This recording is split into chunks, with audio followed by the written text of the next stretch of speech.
my life when I wish my parents had a mute button.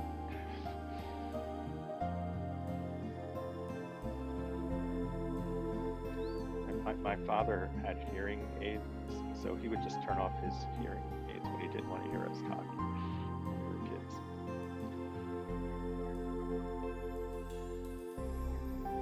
Oh, start talking.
Hi there. Hi there. My name is Bart Weiss. I teach film in the cinematic arts area at UTA. And if you are interested in joining our Alphabet Soup competition that starts a week from today, and maybe you haven't made a film before and you're doing this for the first time, for the next hour and 15 minutes, we're going to tell you how to make a film. So a few things about the Alphabet Soup competition, which is really wonderful. And if you're going to shoot your film with a Samsung phone, there's a chance you could win this incredible Samsung phone, which is a really wonderful thing. Also, we're going to have 15 phones that Samsung has lent us for you to use, and so that's going to be something that's really great. And then one more thing that Samsung has done for us, if you follow Samsung SNS on Instagram, Twitter, or Facebook, and take a screenshot of that and send it to us at alphabetsoupfilm.gmail.com. alphabetsoupfilm.gmail.com.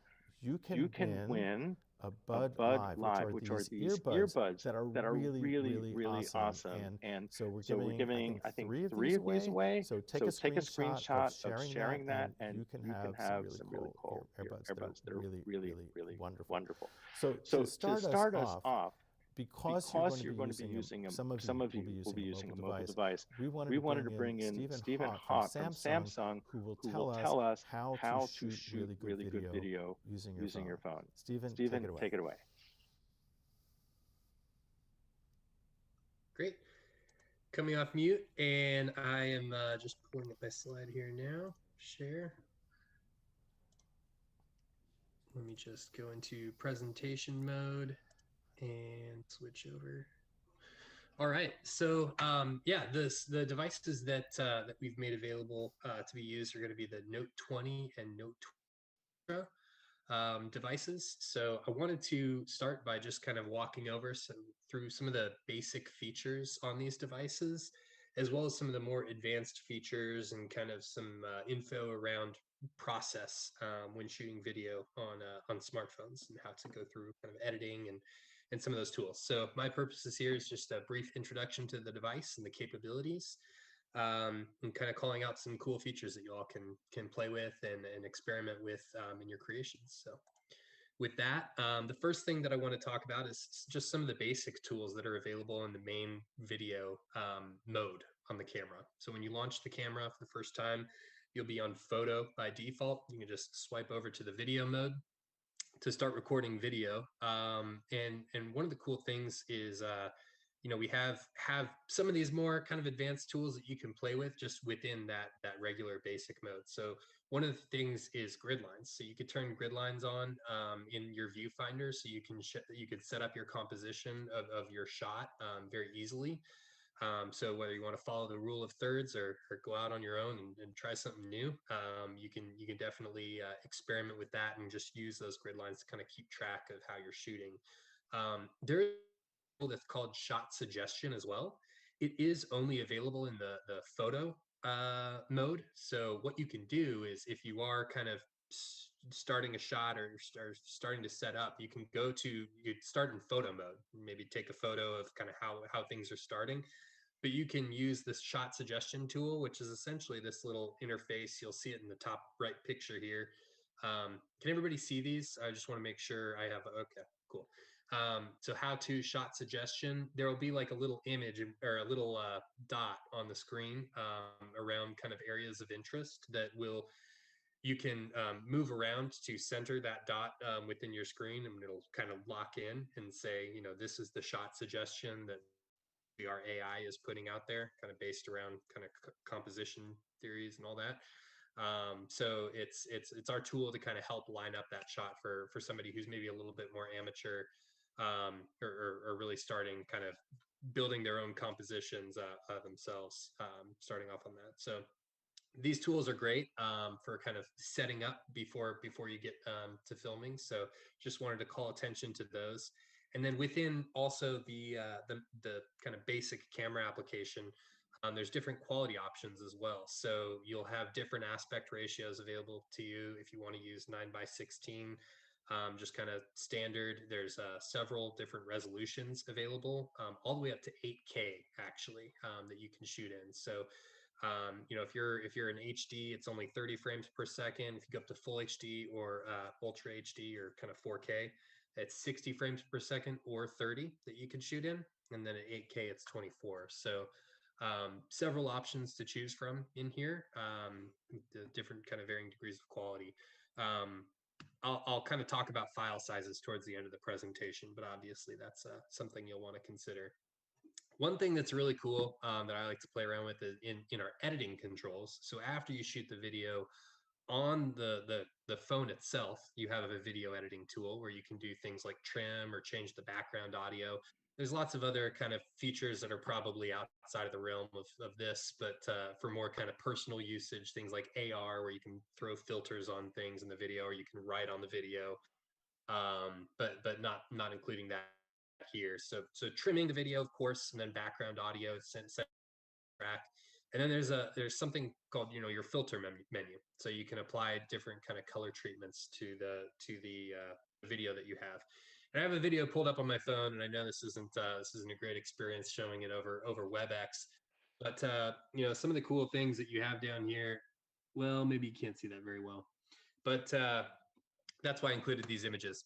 So down at the bottom, you can, if you want to play around with the filters that are already loaded on the device, we've got great like black and white filters. We've got kind of, high color temperature, kind of varying degrees of suggested filtering. But also, if you have a film that you love and you want to go for that kind of aesthetic, there's lots of different kind of unique color treatments that are out there that you can, if you just have an image on your phone, you can press that little plus button up there by filter and just add it to your filter menus. So if I take any of these images down here, which is what I had set up on my phone, I was going to try to show you the matrix example. But if you have a video recorded, you can apply like this kind of color aesthetic from this image as a filter, and you can actually change the intensity along the bottom of that grid as well, which is a cool tool. I know a lot of the professional video editing apps will have a whole variety of different filter features available, but on the smartphone, this is kind of a handy tool for somebody who's just kind of experimenting and wants to play with that video file on their phone before exporting it over to a PC to maybe a more professional video editing suite, but a cool feature nonetheless. So that's kind of it for the main basics that I wanted to go over.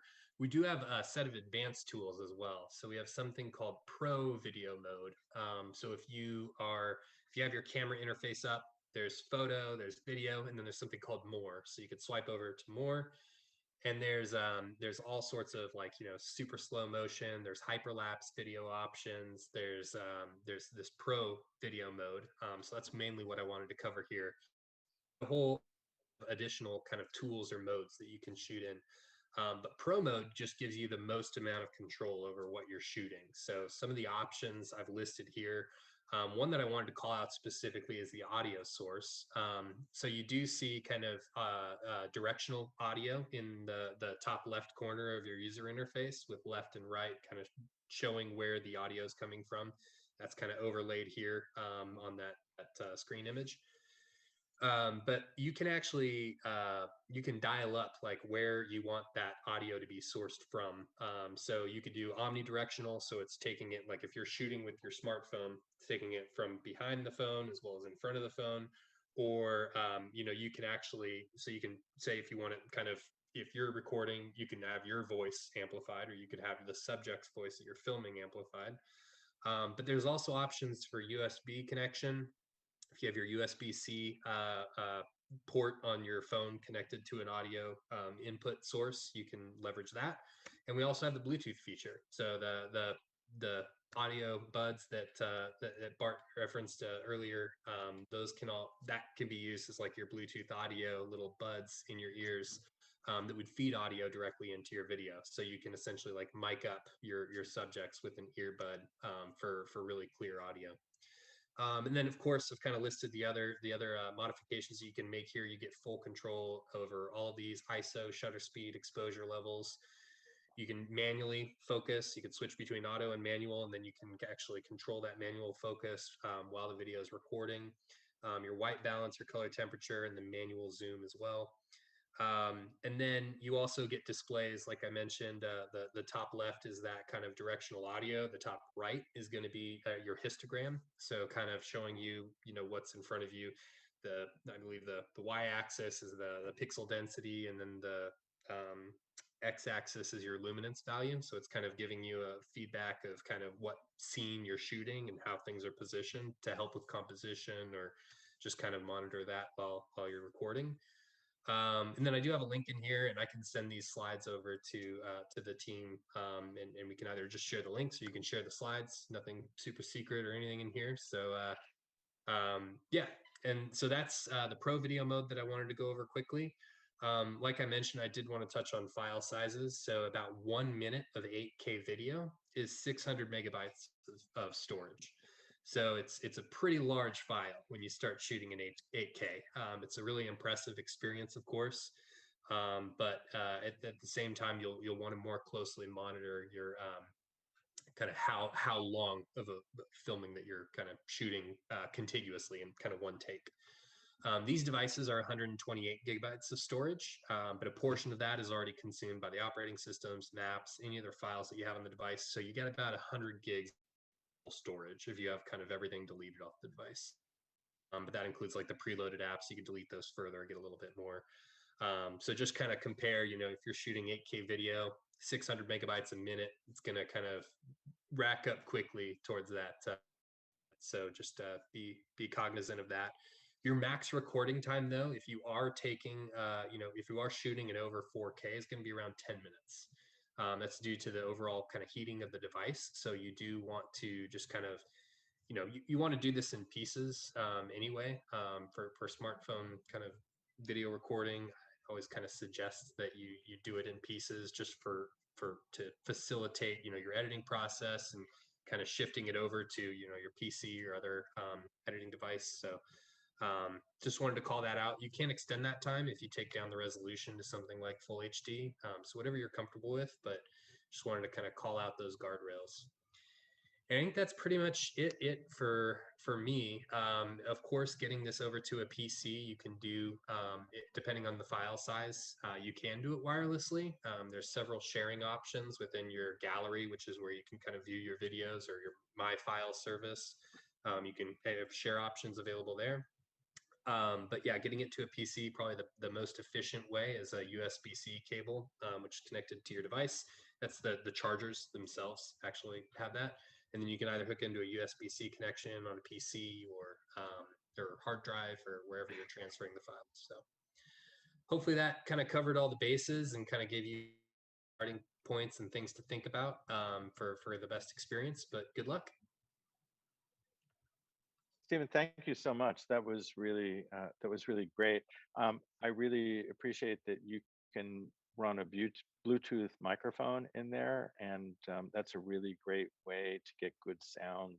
And there's so many wonderful things about that phone. I just can't wait to experience working with that. Next up, we have Patty Newton, who is going to talk about how to produce your film once you get this idea. How are you going to make this into reality? So, Patty, let us know what to do in that beautiful environment that you're in. Thanks, Bart. Yes, I'm here on location. So I want to share my screen. I'm Patty Newton, also a professor here at UTA. And here we go. I think it should be connecting very shortly. Put it in my presentation mode. So I'm going to talk a little bit about the basics of pre-production and how to plan for your film and make sure that you get the most out of the experience while also getting the shots you need in order to tell your story. So the first thing to think about, or overall, the three things to really consider are your casting, your locations, and logistics. And that's what I'll talk about now.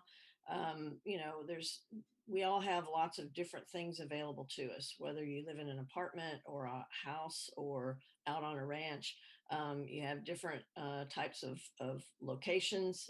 You may have friends who are actors, or you may have family members that have always wanted to be an actor.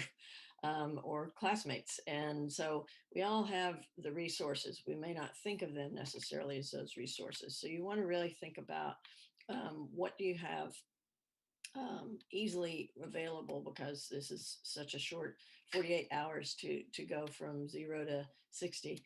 And then what can you make, and what can you borrow? Because there's probably not going to have a huge budget for your project. So first off, casting. There are, the first thing you want to do is always define the characters that you have in your story. Not just in terms of, tall, short, the basic physical characteristics, but really think about the character and who they are so that you can cast accordingly. If you have a little brother or sister, they're probably not going to play a really convincing older person. So, so you want to be mindful of the physical characteristics, but really kind of try to go a little bit deeper into them as a multi-dimensional person. And you can start thinking about your cast now. You can, probably start to conceive of a story, what you want to say, and you'll get the prop. I believe it's next Friday. And then once you have that, you've got your story and some of these ideas already in place, and then you're good to go to start really looking for the resources you need. For casting, there is a link, I believe, that the Video Race has created for some information, or no, I'm sorry, it's an Instagram site. And it's where actors will upload their headshots, and you'll be able to look through those and contact the actors directly. There's also a lot of other Facebook pages and Instagram pages here in Dallas-Fort Worth that where actors are online. I would suggest you start looking for cast and lining them up as soon as possible, because once the race starts, you may not get responses in time. So it's never too early to start. So locations. Again, what I said at the beginning, we all have access to locations. You want to be mindful if it's, if you have a scene set in a mall, you may not have great success shooting there, because usually that requires permissions. So think of locations that you could easily access and shoot on a on a whim, so to speak, and not have somebody come and say, oh, you need to move along, you can't shoot here. Again, your house, your anywhere that you live immediately. There's some school locations, in the uh, I don't know. There's some uh, hindrances to being able to just shoot anywhere in school. You can't just take over part of the library without checking with somebody first. But you could start reaching out to them now about possibly shooting on next weekend. Any of those locations. So start thinking about that to ensure that that you're able to do it. And like I say, private property is best, meaning what you or your family or your friends actually own, and that's the surest far way to go. So when you're scouting a location, you want to ask yourself, is it available at the time you need it? It may or may not be. Can you get the permission to shoot there, or is it going to require going to the city or going to the mall owner? Probably isn't. You're not going to get that response quick enough in a video race. And then the actual location itself, depending on the size you need, you may just need a small space. You may need a really large space. But also consider the people that are helping you with your film, that there's room for them to move around, to store their gear, or whatever. And also, can they park? Is there adequate parking that's available? If it's at a strip mall or something, there's sometimes there's malls that have just 2 spaces per business. So you really need to kind of think about that. And then are the locations that you're thinking of, are they just ready to go, you love them, they're perfect just like they are, or do you need a sign that says, identifies it as some other business, or I don't know, posters on the wall to make it the person's bedroom or whatever. So be thinking in terms of what type of modifications you might or might not need. If you're shooting right out at you have somebody standing in front of a window and you're shooting them and it's a bright sunny day, they're not going to show up real well. So you may have to have, see if there's blinds, things like that. So just practical applications. And you can kind of test with your phone or with your camera beforehand the scenarios that you're thinking of. Never hurts. So your logistics of setting up the actual shoot. You're going to write a script, and we have a little screenwriting bit coming up here in a minute that that will help you in doing that. But you're going to want to kind of break it down, and just generally speaking, just think of the elements. How many different scenes are there? Who is in each scene? What is needed for each scene? I've sent some links that will be included in this presentation where they kind of walk you through the process of doing that. And so you want to kind of make a list of all the kind of elements that you will need for that. And then also, what other types of gear do you need to be able to carry out the types of images that you want. And then your cast, your crew, probably aren't going to have a giant crew, but think of somebody to run the camera, somebody to run audio, maybe an extra person to help out, or two with getting some water and food and things like that, or to help with logistics. Do you need props, hair, makeup, wardrobe? If you're going to have any kind of a special effect, you'll need to plan ahead for that. And then you always want to keep everybody hydrated and going. But one of the big things that you do in your pre-production is kind of think of the whole picture. You've got 48 hours for this race. So when are you going to sleep? Everybody's got to sleep. If you plan to stay awake for the whole 48 hours and you plan to edit, your edit may suffer. So really build in some time to rest and to eat and make it through those 48 hours so you can do your best job. And then think about how long do you want to plan for the, a couple of hours, half a day, and then you shoot for another half a day, and then you have another day to edit, or shoot for a day and a half, you know, and try to fit all those in there. It just really depends. It's up to you, but leave plenty of time to edit. And then, of course, be sure to shoot all of the scenes at each location before you move to the next location. So you don't want to have to go back and forth from one location to the next and, you know, get a little bit of a shot here. The sun could move, the lighting can be different, things can change. So try to get everything all at once. And lastly, don't forget, submit your film via Film Freeway, and you'll need to create an account, and this is the link, and you can shoot this QR code, and that'll take you right to that link. So we look forward to seeing your films, and thanks so much. Patty, thank you so much for that. You know, it's like you can spend a lot of money for these master classes on how to do all kinds of things. This is your free master class on how to make a film. And one of the things when you think about like great films, they come from really important stories. And writing a good story is so critical to filmmaking. And we happen to have an incredibly talented, gifted screenwriter and teacher. Oops, sorry. Daniel Garcia, can you tell us about how we can tell great stories? And you need to unmute yourself. Yes. Yes, you need to unmute yourself in order to write a story. Which is, I think, the thing that I want to share, that emphasize the most. You know, start with yourself. Start with the stories that you know. Okay, so this is great to have it. So we have 10 minutes. First of all, I want to tell, this is a very brief way of approaching writing a story or thinking about the content of a story for the context of our competition, which is, you know, 24 hours to put the whole thing together. So thinking strategically, it's the best thing you can do.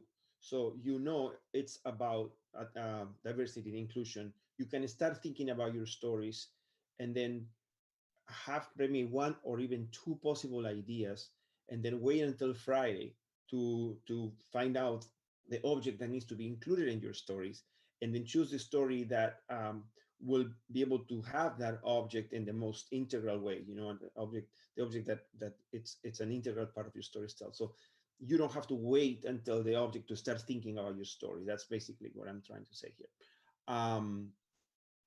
So stories, I want to start showing three very quick, very small PSA announcements, and kind of use these references as I go over, you know, basic principles. So let me share the screen here. I hope you guys can hear the audio well. Here it is. So this is the first one.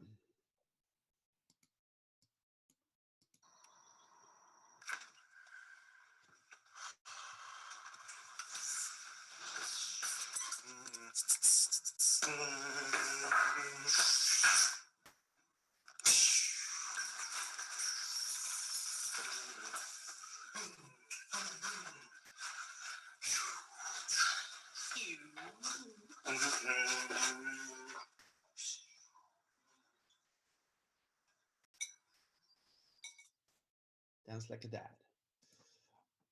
And this is the number 2. My son Andrew was always a joy to be around. He was smart and talented with a personality that just drew people to him. And he is all of those things and more today. I always taught him to be accepting of other people and to be true in everything you do. That's why when Andrew was suddenly fired from his teaching job for being gay, I literally felt my heart break. As a parent, you try to prepare your child for anything that can happen in life, but how do you prepare them for something like that? I hope for a future where no matter what a person's sexual orientation is, people will be treated with respect, equality, and love.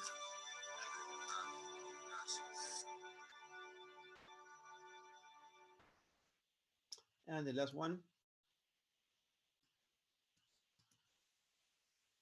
When friends don't stop friends from drinking and driving.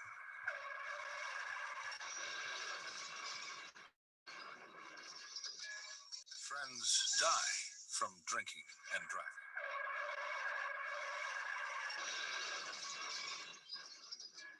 Friends die from drinking and friends don't let friends drive drunk. Okay. And just for the purpose of some of the things I want to say, I want to park this image. Oh, sorry. I want to park this image here. And I want to park this one over here. And the face of the kid. That face of the kid. Okay, now I'm not going to share anymore. I'm going to go back to that. So these are just 3 small pieces that can be filmed, can be produced on your cell phone.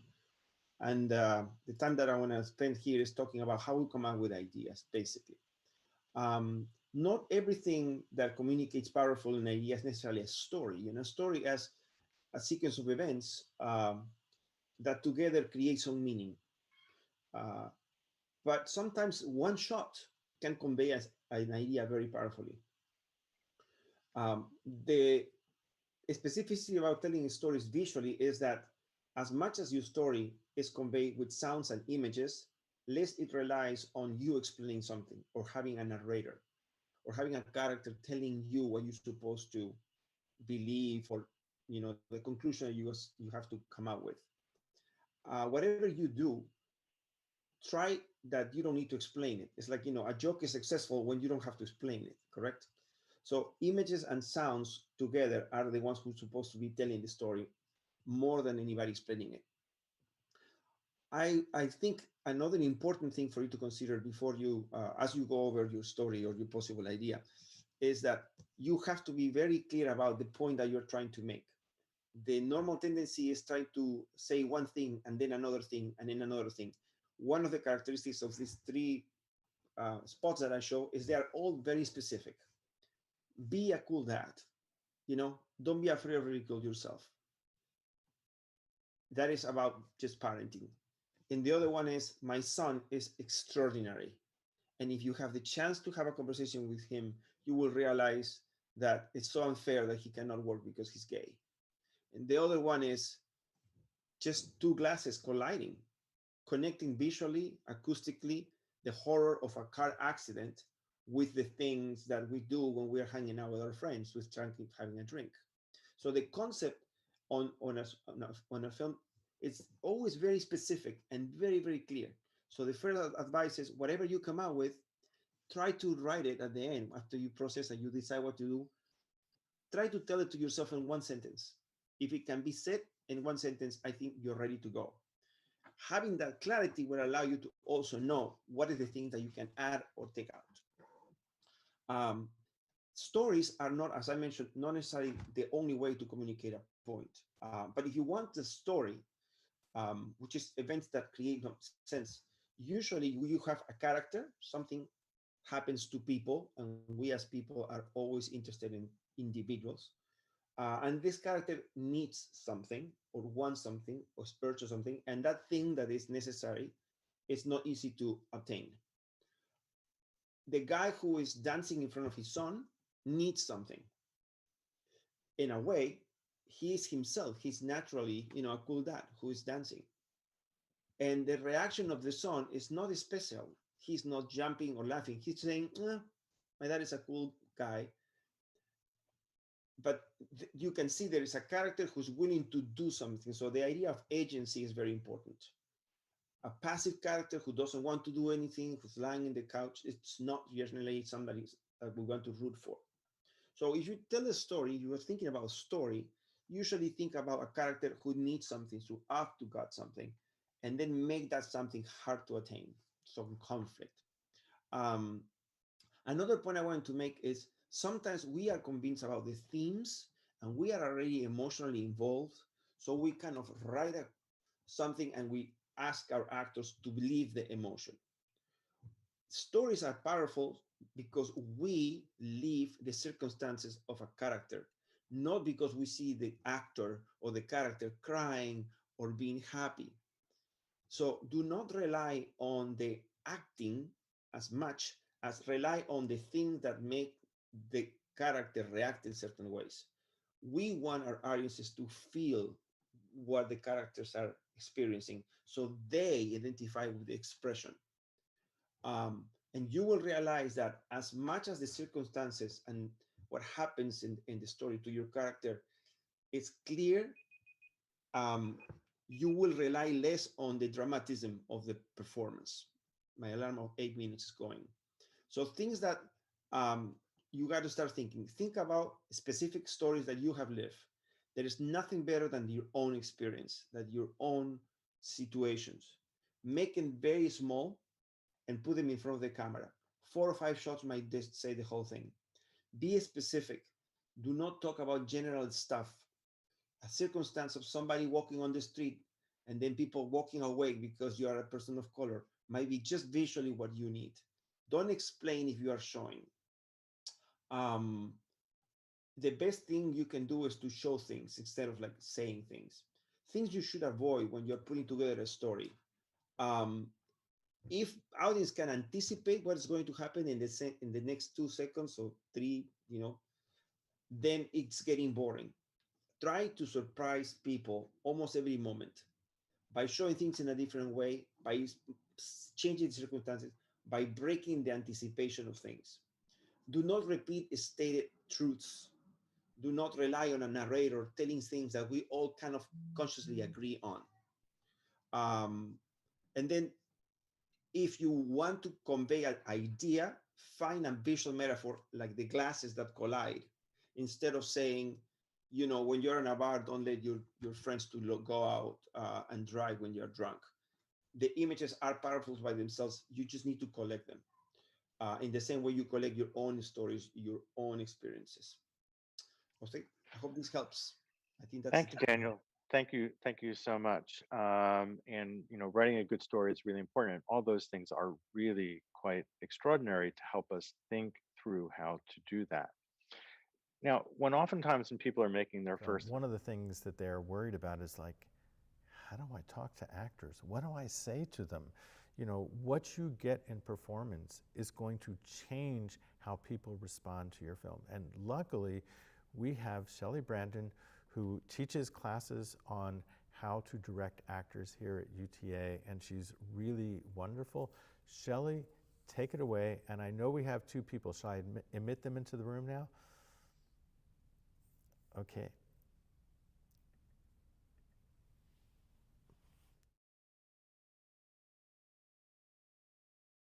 Of everything that Daniel has just been talking about.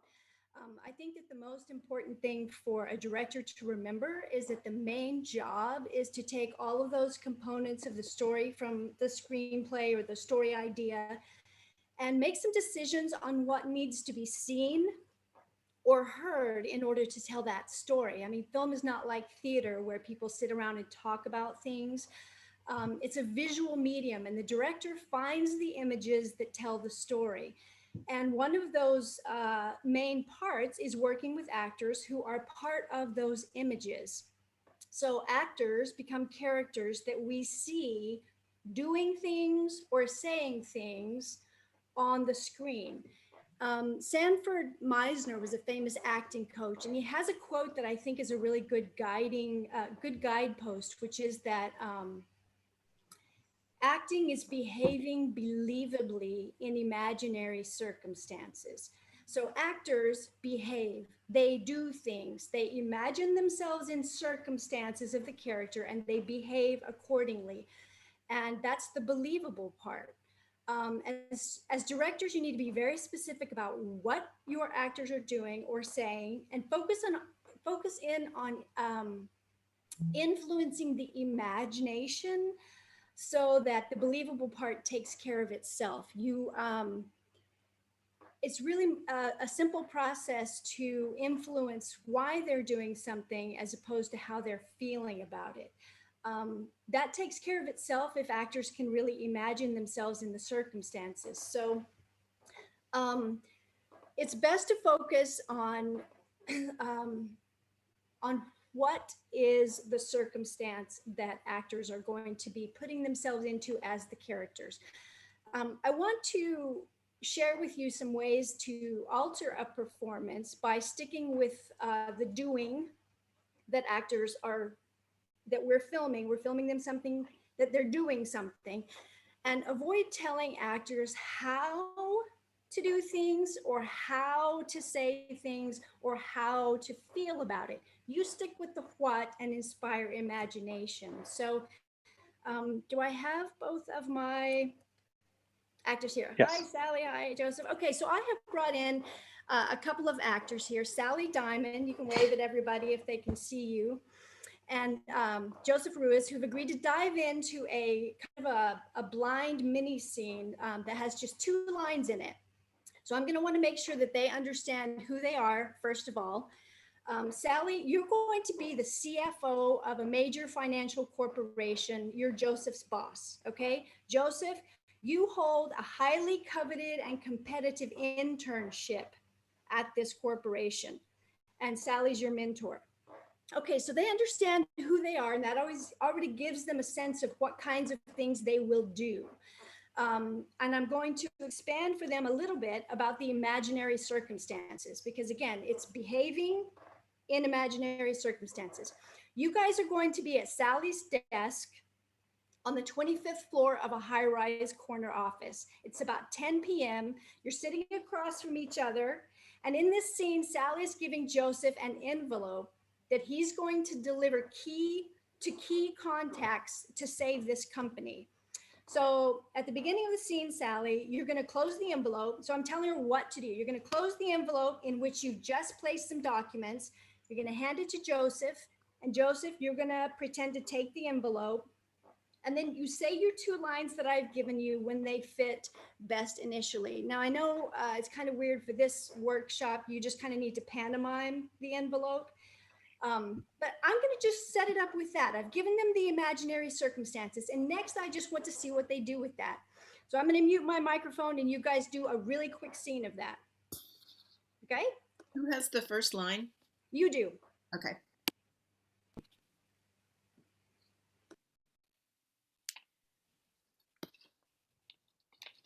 That's all you have to do. Can you do that? Yep, you're the boss. Okay, so that already goes pretty well. And I can use that take for sure after I've captured it, but I want to try some variations to see if I can get more interesting moments. So I'm going to give them what's called a mitigating circumstance, which is just another imaginary circumstance that's happening outside of the scene that I think might influence the scene. So again, I'm inspiring my actor's imagination. Sally, in the envelope are incriminating documents about a competitor that you need delivered to some key news contacts in order to keep your company's reputation intact and destroy the competition. I mean, if it fails, the competitor's positioned to dominate this market overnight, and you could be out of work and lose your hard-earned, very high-profile position. So those are mitigating circumstances, something that creates an urgency. And you notice I didn't tell her how to feel about any of that. I just told her the facts of the circumstances. So let's see how that changes her performance. Whenever you're ready. That's all you have to do. Can you do that? Yeah, you're the boss.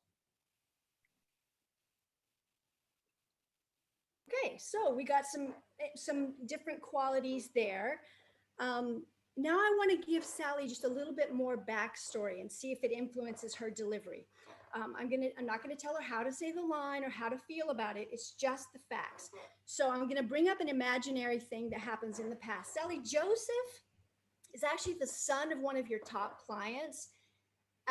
And he got the internship as a favor. So he rarely, if ever, accomplishes or even understands what you ask him to do. But he's the only person who knows and has access to the news contacts that you need to help you out. Okay, so you rely on him. All right, let's try that.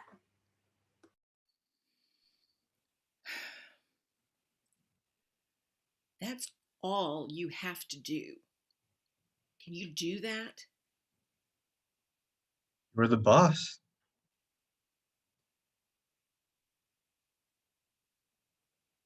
Okay, so you see just minor changes in the way that they deliver the lines. And the final thing that I want to kind of share with you guys, if you still don't get what you think tells the story best in terms of their performances, you can give the actors what's considered a descriptive verb.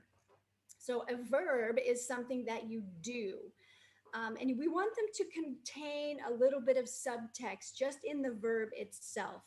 So, for example, if I wanted to tell Sally, this time, I want you to charm Joseph on this take. Okay, charm him. All right, let's try that.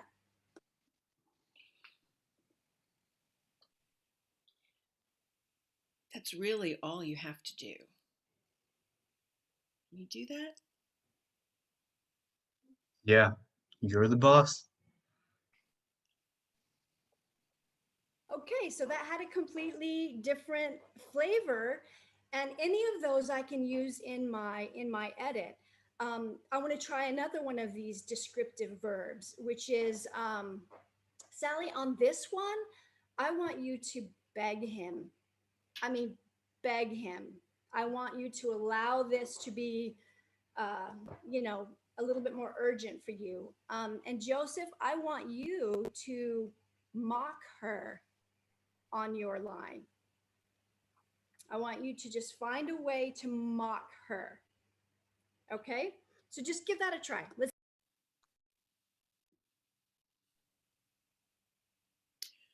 That's all you have to do. Can you do that? You're the boss.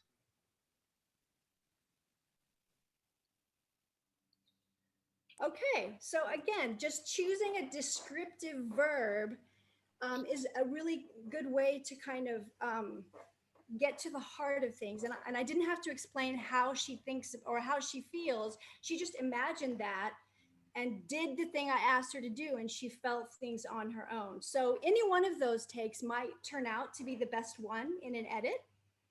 And it's always best to have a lot of options. So of course, there's a lot more to directing, and hopefully the images look nice and you filmed the most important things that we need to see to understand the story. And when you put that with actors doing things on screen that we understand and believe that characters would do,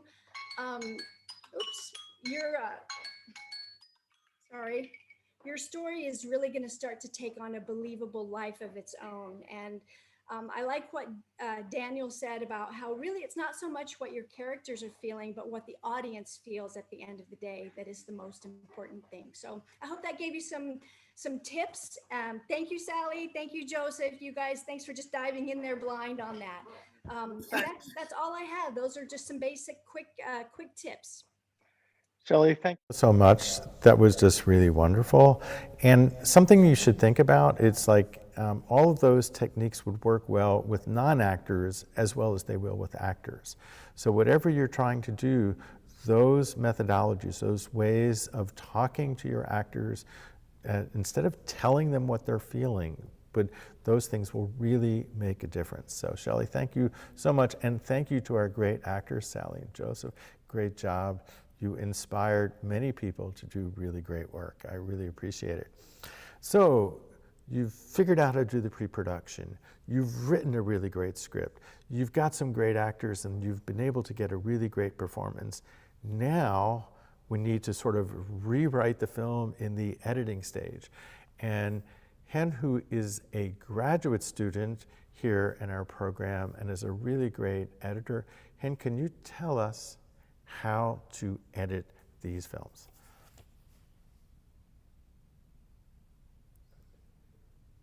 Yes.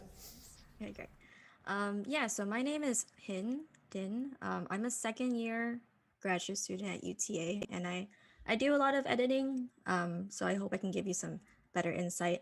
This kind of lecture is going to be more geared towards shooting with a phone. So we're going to talk a little bit about the workflow, about how to get your footage off of your phone onto your computer. And then I also found a really nice app that you can edit everything off on your phone. So it's pretty nice. But let me share my screen real quick.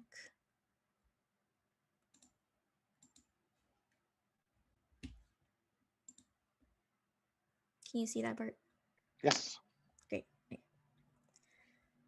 So since a lot of y'all are going to be using your phones to film, if you do use the Samsung phones that we have access to, there's a few different ways to transfer the files. One, I think Stephen mentioned it earlier during his lecture, you could plug it directly into your laptop using the USB-C cord that it comes with. But I've had issues with that where it doesn't work all the time. So I'm going to suggest a option or a method to make it a little easier. And this can be used on both Androids and iPhone, Apple products. So I recommend using Google Drive. So you can download the app on Google Drive. And if you don't have an account for Google Drive, you get 15 gigabytes for free with just a regular account. So you can make that account real quick. It's not super difficult, but you would download the app on your phone, and then you would basically upload every file that you would use to edit with into your Google Drive, and then go to your computer and download it. And I personally use this method a lot, so there may be other methods that are a little more efficient, but I find that because I have an iPhone and then I edit on a PC, so it's a little weird combining the two technologies. So this I find helps if you're in a similar situation. So that's why I'm recommending it. But here are just some pictures just to give you a little more direction on how to do it. Once you have the app open on your phone, you have a little plus button right here, and that's how you'll pull up this window right here. And then you can just go to upload, and then you can select either your photos or videos, or you can go to browse, and that will open up the whole other folders that you could upload from. And then I think a really easy way to do it, if you make an album within your phone and then put all of your videos in that album, it makes it a lot easier to find them because they're all in one place. So then you would just select all the ones that you want to upload. Then you would just upload it onto your Google Drive, and you can see the progress bar as it uploads. So I think it's pretty easy. And you don't run into issues of, incompatibilities across the technologies. So that's what I do recommend. And 15 gigabytes, if you are planning to shoot, 4K or 8K, you might not have enough room. If it's just 15 gigabytes of free storage, I do this thing where I have multiple Google accounts. So maybe you could try that, but that's just me. Cool. So I'll talk a little bit about editing software. I'm not going to delve too deeply into it since I only have so many minutes to talk about it. But if you have a Mac or an Apple laptop, iMovie is free. You can download it. And that is a really great software to use if you don't want to spend any money. If you have a PC, maybe an older PC, they did have Windows Movie Maker back in the day. That's what I started editing on back when I was like 13 or 14. But it has been discontinued in the newer PCs, so that might not be an option anymore. And then if you want to really use professional editing software, you can download either Premiere, Final Cut, or Avid, but they do cost money. Final Cut is just a one-time payment compared to Premiere and Avid, which are monthly subscriptions. So that's just something to consider if you want to get a little more serious with editing. But here's what the interface looks like in Premiere. I personally edit a lot in Premiere, so I'll just talk a little bit about it, but they all pretty much look the same across the board. You'll have a video program right here, and this is where you can see what exactly you're editing. These are your layers. So at the very top, you have your video layers or your video tracks, and then at the bottom, you have your audio tracks. And then over here, this is where you would put all of your media in the bottom left corner. Hopefully you can see my mouse, but yeah, they should look all great. They should look all pretty much the same. I think once you know one, you can get used to using the other one pretty quickly. A lot of the buttons are kind of just in different places, but they all do essentially the same thing. So, And now I'll talk about the free app that I found after doing some research. There's a lot of really good free apps out there for video editing. This one I really like because it's really easy to use and the interface is really beginner friendly. So it's called KineMaster. I think it's KineMaster, it might be KineMaster, I'm not too sure, but it's free for Apple and Android, which is really nice. This is what, once you download it, this is what it would look like once you pull it up. And then you can select, once you, let me see, you'll select this button right here, and it's just to make a new project. So this addition button right here. Then this window will come up and it will ask you to select your aspect ratio. So you can do 16:9. If you're doing portrait, you can do 9:16, so on and so forth. There's 4:3. There's even 2:3:5:1, which is really cool for a free app. And like I mentioned earlier, all of the editing software is pretty similar across the board. So you can see this is where the preview is, where you'd see what you're editing. These are the tracks. This is the video track, and this is the audio track. So I've sent the video team that's currently live streaming this, I've sent them some links on how to use this software. So it's a really good tutorial on it's like an 8-minute tutorial. It's really nice and streamlined. But you would just you'd select this to add your media, and then you would select the video that you want to edit. Then you could select your audio, or if you want to record like a voiceover, you could record a voiceover. And there's a lot of really great functions within this app that is completely free. So, and then just some really brief editing techniques. I have like 3 minutes left. So I'm just going to talk briefly about a jump cut, an L cut, and a J cut, and then a match cut. And these are techniques you can use once you actually get into editing your footage and, you know, get to crafting your story. So a jump cut, this GIF right here does a really good job of showing that. It's literally just the frame or the shot after this first shot looks like the character jumped, you know, within their action or whatever it is that they're doing. And this can be really effective depending on how you use it, kind of just depends. But it can be very jarring. So if you know, I wouldn't recommend using a jump cut in the middle of like a conversation that somebody's talking, something like that. And then you have the L cut and J cut, and these are really good at just making, because the whole idea of editing, you want to immerse your audience within, you know, this world that you've created. So L cuts and J cuts really help to make that a little more, yeah, I guess more immersive is what I'm trying to say. So an L cut, these are called L cut and J cuts, because if you can see right here, it makes this L shape within the video timeline that you're working on. And then in this one, it makes a J shape. And I didn't make these terms. These are just terms that have been around for a long time. But an L cut is basically where the sound, I guess the photo does a good job of explaining it, but the sound from the previous clip or shot that you have goes into the following picture that you want. And this is really nice for conversational and editing. So if you have two characters talking to each other, it'd be nice to see the actor's reaction first as the other actor is talking in the previous shot. So hopefully that makes sense. And then a J cuts I tend to use a lot more because I like hearing the sound first and then seeing the picture. I think it really establishes the scene well, especially when you're transitioning from scene to scene. And then we also have match cut.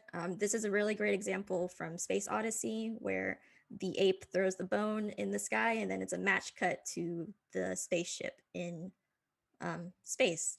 And it does a really great job of compressing all of that time in a very efficient way.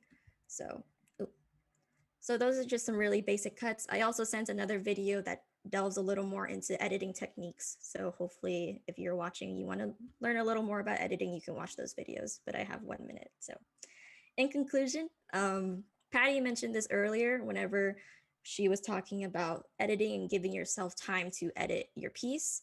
If an edit isn't working out, take a break, step away from your phone, from your computer, from your laptop, whatever it is that you're editing on.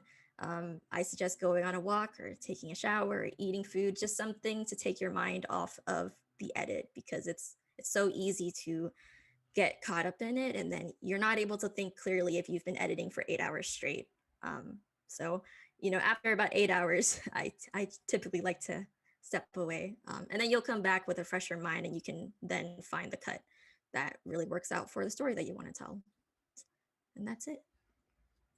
And thank you so much. It's really true. Sometimes when you're working too much on something, you don't see it in the right way. And when you go and eat or do something else, your brain is still sort of thinking of it, but in the back of your mind. And then you come back to it and the answer, just becomes kind of a little more obvious.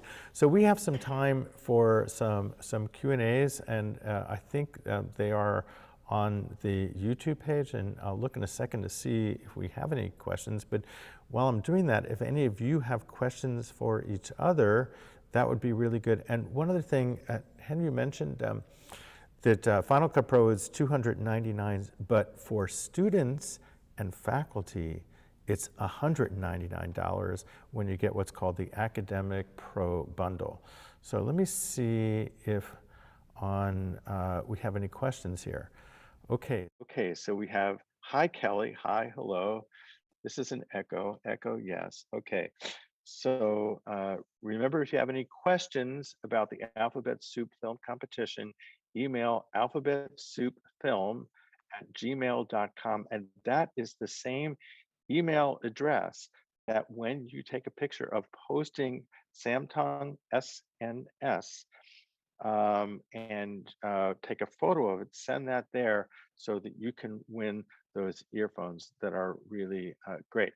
So I don't see any questions from any of the people. Do any of you have any questions for each other?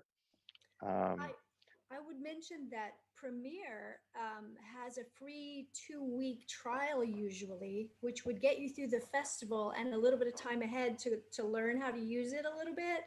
And then just if you make that part of the 2 weeks, you could use some really good software for your edit. So. Absolutely, and also I believe Avid has also a free trial, but learning Avid is not an easy thing, and I would not try to do that when you're about to go into a video race. And for those working on Apple devices, like an iPhone or an iPad, the iMovie on a mobile device is actually a pretty easy thing to learn. It's very intuitive. And if you don't have you just don't have to spend time learning software. And apparently that software that Stephen showed us does some editing. So you might be able to do a significant amount of editing on that device itself. The problem with doing something on a mobile device like this, is it's like really hard to work together with somebody because you have a team of people doing your project, and it's like, share it over here, and there could be all problems. But let me ask any of you to answer this question. This is a strange year. Our world has changed. Can you give some suggestions to people who are going to be shooting how to use COVID protocols so that they can make a film and be safe? And Daniel, I'm going to start with you since you're teaching the advanced film class, and you probably have talked a lot about this to your students. My suggestion would be always limit yourself to just 1, 2, or 3 people. Second, be very upfront about the risk. You might have a great film and then regret it because somebody got, ill or whatever. You do not need more than 2 people apart from you to help you, even if you have a microphone, boom operator. So as much as you can shoot outdoors and have air circulating, as much as you do not write something that requires very closeness, people close, or you can cast people who are already in a family member that is with a family member. Those are like the default things. The protocol is, if you are rushing, you will always make mistakes. You take out a mask, you need to keep it there in your neck and you put it back. You don't need to be close to talk to your actors. You can communicate from a distance. Be creative and proactive. And that is, and do not make crazy decisions last minute, because the last thing we think is about safety and this the way we were not wired to think about safety in that way. So those are the things that I will say it from the top of my head. Um, yeah, I just want to give time to somebody else as well. And those are all really great. I just wanted to again reinforce what you said. When you're doing a video race, you're going to be tired because you're working in a very intense way, and you sort of have to really be conscious. Bring all of these issues to the forefront of your mind, not the back of your mind, because there's a temptation to just go and do something, and that could cause some real harm. So be conscious of that as you're moving around. Danny, the rest of you have any comments about how to have safe shooting in COVID times? Daniel, you have something else to say. I was just saying, or a good idea. Think about a story that requires some COVID elements. I mean, we live in the COVID world, so do not try to like move necessarily away from that. That would be very safe if your actors can. That was, I just thought about it. That's it. So does anybody want to talk about like other kind of resources, like if you wanted to use music for your film or sound effects for your film? So where are places that people can go for some of these kinds of things? Shelley. Creator Story, YouTube's Creator Studio. If you have yeah, it's YouTube. But if you have an account with them, you can go into their Creator Studio, and they have a lot of music and sound effects and things that are free and open license that you can use on anything. You do kind of have to make sure that there are some that you have to attribute the creator of it in your credits, but a lot of them are just free to use. And I've actually used little bits of things from the YouTube Creator Studio and things that have gone to festivals. So it's a really useful resource. It does take some digging around though. You have to like listen through a lot of clips to find some that are really good, but it's a free option. Yes, and you mentioned credits. Make sure you actually have credits for your piece. If people are helping you out, it's a really good thing to put their name on there. But don't thank everybody in the universe for making your film. It's, sometimes you'll see a 3-minute film with 2 minutes of credits, and that's probably not a very smart idea because people want to see your film. They don't want to see all of that text. Are there any other resources, Patty? Is there anything else that you can think of that somebody might want to go to? And Daniel, do you have something you wanted to say? Hien wants to say something. Oh, I can't see. Yes. Hello. I can hear you. Yes. Yeah, someone on the YouTube chat asked, could you tell us more about the process of renting the Samsung phones to shoot our film with? Okay, thank you for asking that question. I believe that those will be in film video or cinematic arts checkout, which is in the Fine Arts Building. I think it's 164, is that correct? Starting on Monday, you will be able to go and check it out. You're going to need to have a picture of your photo ID to make sure that you are indeed a student, and you'll have to sign a form to make sure that you give it back to us in good shape. But you'll be able to, and the reason we're giving it to you this early is that you can actually practice with it and learn how to control it rather than just picking it up on Friday. We only have 15 of these. So if this is something you want to do, I would strongly recommend getting there sooner than later, because I know that a lot of people are going to want to get these. And the return date is Monday. Checkout's closed for spring break, but they will be in on Monday. I'm not sure of the time, if it's just in the morning or the afternoon, but you will need to return it by that Monday of spring break. Okay, are there any other questions in the chat? Could I just mention something right quick? Please do. If people are not used to making films, I actually have the Note 20, and I just wanted to let people know to turn your phone this way if you want it to look cinematic. Don't film you can if it's an artistic choice not to film this way, the way we normally do for like little Snapchat or whatever, but turn your phone in this at this aspect ratio so that it looks more filmic, if that's what you want. Yes, we're not doing TikTok here, right? Yeah. If you were doing a TikTok, you would have it this way. And also, kind of hold it steady. There are all kinds of like tripod things that you can do to hold that, but if you're kind of wiggling around, it's going to make things a little bit more difficult. So my final thoughts are, have fun, enjoy this. We told you a lot of stuff and your mind is going, oh my I got God, to do this, I got to say this, I got to do this. But this should be a joyous experience. It's a great way to start off your spring break. It's a great way to do things with your friends and have fun together. And when you make this film, you'll feel so great, and then your spring break will just be that much more wonderful. So please come and sign up. In order to sign up for the race, you have to go to our Film Freeway account, which is free to do. There's a little video that'll show you how to fill out the form for Film Freeway. And then on Friday at noon, a week from now, we will give you the secret prop that you need to put into the film and give you a few more suggestions about how to be successful.